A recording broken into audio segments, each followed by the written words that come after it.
वृतधामापराजित दुरावह प्रणवात्मिक अधिकस्वरातुतिशारद नमोऽस्तु ते।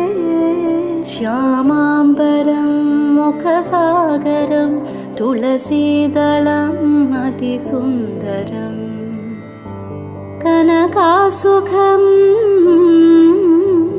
नारीवरं शुभदं माङ्गल्यं तन्तुनानेन मम जीवनहेतुना।